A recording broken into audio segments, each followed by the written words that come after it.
सभी प्रिय विद्यार्थियों को ढेर सारा नमस्कार। My self Mukesh Kumar.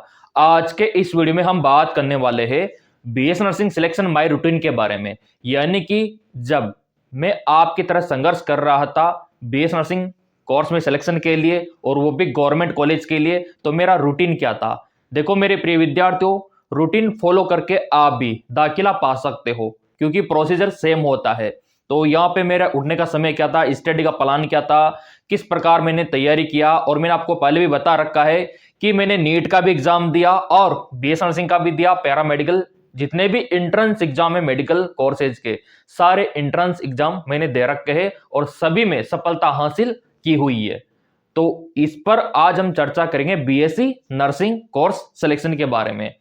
तो आप सभी जाना चाहते हैं मेडिकल फील्ड में और 12th आपका हो चुका होगा और एंट्रेंस एग्जाम की तैयारी आप कर रहे होंगे।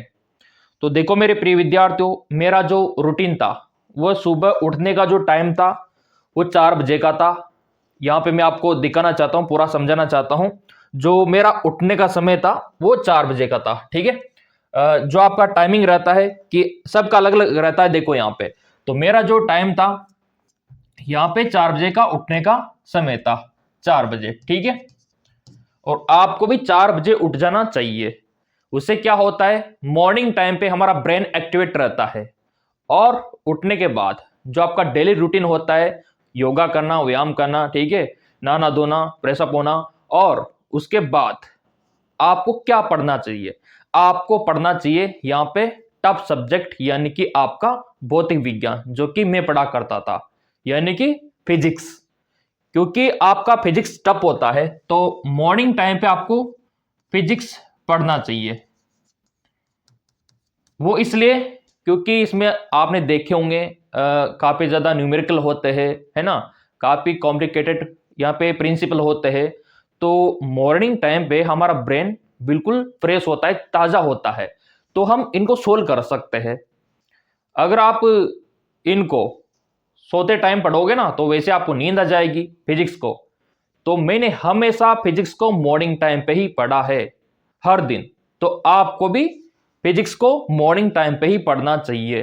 कारण मैंने आपको बता दिया, ब्रेन एक्टिवेट होता है, ब्रेन सेल्स कहां पे एक्टिवेट होती है वो कैप्चर कर लेगी और याद लॉन्ग टाइम तक आपको रहेगा। अब यहां पे फिजिक्स पढ़ने के बाद मेरा अगला जो केमिस्ट्री पढ़ने का जो रूटीन था वो कब का था। यहां पे जो केमिस्ट्री में पढ़ा करता था, देखो मैंने आपको पहले भी बता रखा है कि सेल्फ स्टडी करके मैंने सिलेक्शन पाया है। नीट में भी मैंने सेल्फ स्टडी से सिलेक्शन पाया है और बीएस नर्सिंग में भी यहां पर सेल्फ स्टडी सिलेक्शन पाया है। तो आप भी पा सकते हो। आपका केमिस्ट्री, ये आपका केमिस्ट्री, ठीक है। अब केमिस्ट्री में आपको मिड में पढ़ना है, दोपहर को आप पढ़ सकते हो, क्योंकि ये आपका क्या रहता है, ना तो ज्यादा टफ है ना ज्यादा इजी है, तो इसको मध्य में पढ़ना चाहिए दोपहर के टाइम पे। क्योंकि इसमें आधा तो आपका बायो ही है, बायोमोलिक्यूल, विटामिन्स, हार्मोन्स, जैव अणु वगैरह आपने देखे होंगे। कुछ मिलते जुलते टॉपिक आपको मिल जाएंगे केमिस्ट्री में, तो हमेशा इसको दोपहर में आप पढ़ सकते हो। अब इजी आपका रहता है बायोलॉजी, क्योंकि आपका बायो इजी है, बायो में आपका इंटरेस्ट है, तभी तो आपने 12th में बायोलॉजी लिया, 11th में बायोलॉजी लिया, नहीं तो क्यों लेते। और आपका मकसद है मेडिकल फील्ड में जाना। तो जब आपका इवनिंग टाइम रहता है या जो नाइट का समय रहता है, उसमें आपको रखना चाहिए बायो को, क्योंकि ये इजी होता है। अगर आप पढ़ोगे ना तो आपको यहां पे नींद वगैरह नहीं आएगी, ये लॉजिक है इसका। क्योंकि अगर आप सोते टाइम पे फिजिक्स को पढ़ोगे तो आपको नींद आएगी, और यही मेरा रूटीन था पढ़ने का, फिजिक्स, केमिस्ट्री, लास्ट में बायो।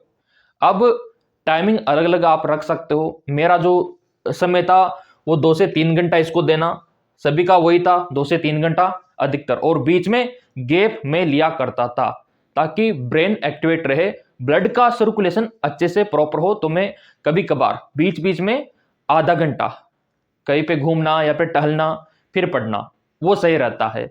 अब इसी के साथ देखो, मैंने जितने भी प्रीवियस ईयर के पेपर थे वो सोल्व किए थे, जितने भी प्रीवियस ईयर के पेपर थे वो सोल्व किए थे, और आपको भी करना चाहिए। और यहाँ पे फर्स्ट अटेम्प्ट में तो हमारा भी सिलेक्शन नहीं हुआ था। तो अगर आपका भी फर्स्ट अटेम्प्ट में सिलेक्शन नहीं होता है ना, तो बिल्कुल भी आपको डीमोटिवेट नहीं होना चाहिए।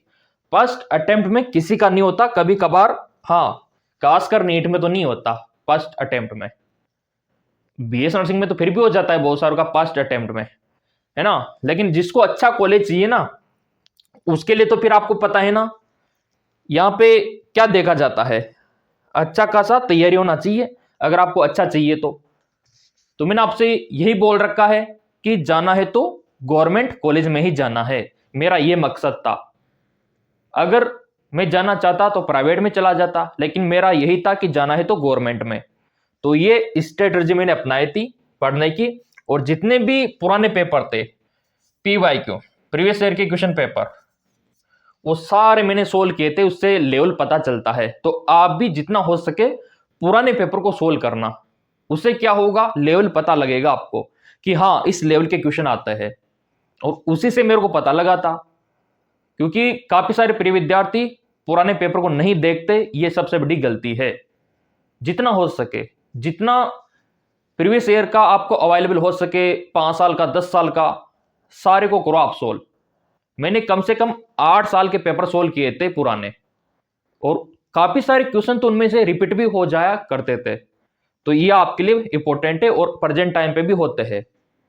अब यहाँ पे ये करने के बाद अगला जो नोट्स बनाने का रहता है, और बिल्कुल शॉर्ट नोट्स। तो मेरा एक आदत था शॉर्ट नोट्स बनाने का, जो कि अभी मेरे पास अवेलेबल है। वो तो मैं आपको टेलीग्राम पे भी दे दूंगा, ताकि आपका भी सिलेक्शन हो सके, है ना। टेलीग्राम को ज्वाइन कर रखा है। तो मैंने क्या है, फिजिक्स का था ना, फिजिक्स के जितने भी फॉर्मूले थे, जितने भी प्रिंसिपल थे, वो सारे मैंने लिख डाले। जितने भी फॉर्मूले और जितने भी प्रिंसिपल आपने देखे होंगे, काफी सारे रूल्स है फिजिक्स में, नियम है, तो वो सारे मैंने एक जो होता है ना शॉर्ट नोट्स का, ताकि एग्जाम टाइम पे अपन उनको पढ़ के जा सके, तो वो सारा एक जगह लिख लिया मैंने। जितने भी सूत्र थे केमिस्ट्री के, यहाँ पे आपके फिजिक्स के, वो सारे मैंने लिख डाले, ताकि जब मैं एग्जाम देने जाऊं तो एक बार उनको देख लूं। नहीं तो किताब में कहां ढूंढने बैठूंगा इतने कम समय में। तो आपको भी यही करना है, एक आदत बनाओ शॉर्ट नोट्स बनाने की। जितने भी फॉर्मूले हैं उनको लिख डालो एक जगह पे, ताकि आप एग्जाम देने जाओ तो उनको आराम से देख सको। मेरा भी यही रूटीन था, और अक्सर ये आपको करना चाहिए, स्पेशली आपके फिजिक्स और केमिस्ट्री में भी जितने भी फॉर्मूले हैं, जितने भी प्रिंसिपल है, जितने भी रूल्स है ना, उनको लिख डालो एक पेज पे, एक नोट्स जो आपका नोटबुक होता है उस पे, ताकि आप पेपर देने जाओ तो एक बार उनको देख लो।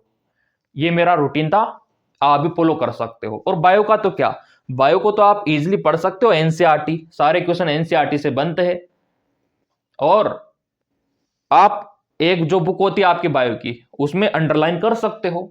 मैंने भी ऐसे ही किया था, और रिजल्ट आप देख सकते हो। सिलेक्शन फाइनली हो गया था मेरा, और प्रेजेंट टाइम पे कोर्स कंप्लीट भी हो गया। और उसके बाद मैंने आपको बताया कि नीट में भी सिलेक्शन पाया। सारे जितने भी एंट्रेंस एग्जाम थे इस सिद्धांत के द्वारा मैंने क्रैक किए। तो आप क्यों नहीं कर सकते, कर सकते हो। रूटीन को फॉलो करो आप, जो मैंने आपको बताया। अगर आपके पास कोचिंग का पैसा नहीं है ना, तो भी आप सेल्फ स्टडी करके इस रूटीन को फॉलो करके आराम से सिलेक्शन पा सकते हो। दुनिया की कोई ताकत नहीं रोक सकती। मैंने आपको बताया कि उस टाइम पे हमारे पास बिल्कुल भी पैसा नहीं था, कोचिंग का क्या, किताब का भी पैसा नहीं था। सच बताऊं तो ये जो किताबें था मेरे फ्रेंड से लेके आया था मैं, ये जो एनसीईआरटी की किताबें थी पुरानी। अब देखो, आप तो काफी अच्छी कंडीशन में होंगे अभी, और हमारे टाइम पे तो यूट्यूब इतना नहीं था, कहां से पढ़े, समझ सकते हो आप उस टाइम पे। तो आपके पास तो बहुत बड़ी अपॉर्चुनिटी है, काफी संसाधन है। हमारे टाइम पे तो फॉर्म का भी पता नहीं लगता था कि कब आ रहा है कब जा रहा है, क्योंकि इंटरनेट इतना नहीं था। बार बार साइबर कैफे पे मेरे को जाना पड़ता था, बार बार पूछना पड़ता था कि फॉर्म कहीं निकल तो नहीं गया। और उसी टाइम पे फिर मैंने 1-2 साल बाद ये चैनल बनाया था, ताकि मेरे प्रिय विद्यार्थियों को फॉर्म का पता लगे और तैयारी कर सके वो, ताकि उनको इधर उधर ना भटकना पड़े। तो मेरा रूटीन मैंने आपको बता दिया, सुबह से लेकर शाम का ये था। मॉर्निंग में फिजिक्स पढ़ा करता था, केमिस्ट्री दोपहर में, बायो शाम के टाइम, या फिर रात में आप मान सकते हो। और देखो, अगर आप सुबह जल्दी उठते हो तो जल्दी आपको सोना भी चाहिए, 10-11 मान सकते हो। नींद देखो कमी हो पाता है क्योंकि सिलेबस कवर करना पड़ता है। और सारे फॉर्मूले, प्रिंसिपल एक नोटबुक में लिख डाल ले, ज़्यादा लंबा नहीं, शॉर्ट वाला। तो वो आपको करना है। पुराने पेपर मैंने सारे सोल्व किए थे, तो आपको भी करना है। तो ये आपके लिए बहुत इंपॉर्टेंट है मेरे प्रिय विद्यार्थियों, और यही मेरा रूटीन था उस टाइम पे। और ये रूटीन आप आराम से फॉलो कर सकते हो। पुराने पेपर मैं आपको दे दूंगा, मेरे नोट्स मैं आपको दे दूंगा टेलीग्राम पे। 1 रुपया भी आपसे नहीं लूंगा, ये मैं दावा करता हूं। तो टेलीग्राम पे आ जाना, उसका लिंक डिस्क्रिप्शन में दे रखा है। फ्री ऑफ कॉस्ट वहां पे आपको मिल जाएगा। और जो तैयारी करना चाहते हैं उनके लिए क्या प्रोसीजर है उनका मैं आपको दिखा दूं। अगर आप लाइव तैयारी करना चाहते हो तो ये कोर्स भी है, ये एमकेएस एकेडमी एप्लीकेशन, ठीक है। इसका लिंक वीडियो के डिस्क्रिप्शन में आपको मिल जाएगा, और इसको ज्वाइन करके आप अच्छी खासी तैयारी कर सकते हो। इस प्रकार का ओपन हो जाएगा स्टोर पे जाके। ये आपका बीएस नर्सिंग का कोर्स, ये नया बैच है, इसको आप ज्वाइन कर सकते हो। इसका लिंक वीडियो के डिस्क्रिप्शन में दे रखा है, ताकि आपको भी गवर्नमेंट कॉलेज मिल सके। तो सब्सक्राइब कर लेना, ताकि इस प्रकार का महत्वपूर्ण अपडेट आपको मिलता रहे। धन्यवाद।